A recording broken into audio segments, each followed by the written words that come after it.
Nearly 15 years have passed with no answers. Someone sexually assaulted and strangled Beverly Ennis Moore and left her body in the bathtub of her home in Hampstead. Now, I did a story on Miss Moore's murder just a few months after it happened.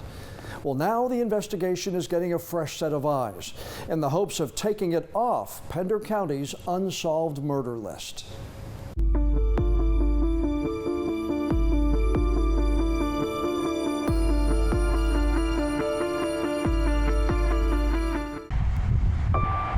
This is where the crime happened, 2634 Sloop Point Road in Hampstead, where someone killed 52-year-old Beverly Ennis Moore during the day on Sunday, September 27, 2009.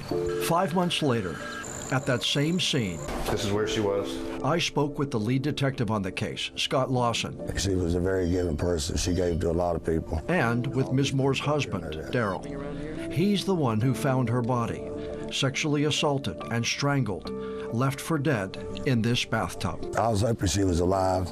I thought she'd OD'd. I thought she took too many drugs or pills.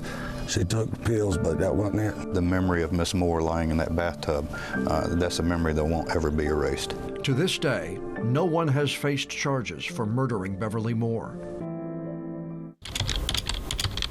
Fast forward now to 2024.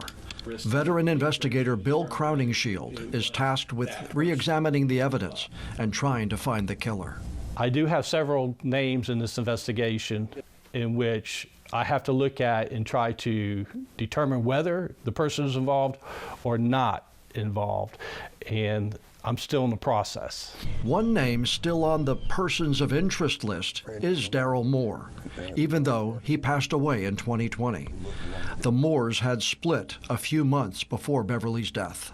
I can say that he's still a person of interest in this case. To be able to determine whether he's not, I still have to go through the investigation, and I have not made that decision yet. Another person of interest, the detective says, is this man, James Gorby. Gorby is serving life in prison for killing his stepfather, Roger Mock, in Hampstead a little more than 2 years after Ms. Moore's death.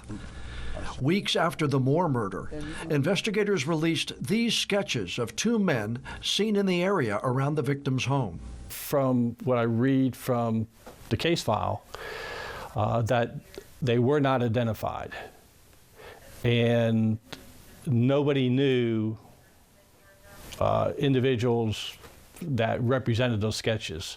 So at this point, I do not know who they are.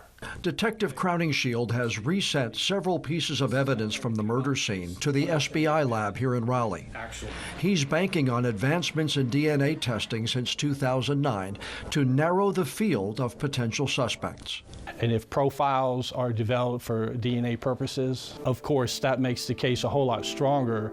Now all I have to do is determine who belongs to that profile.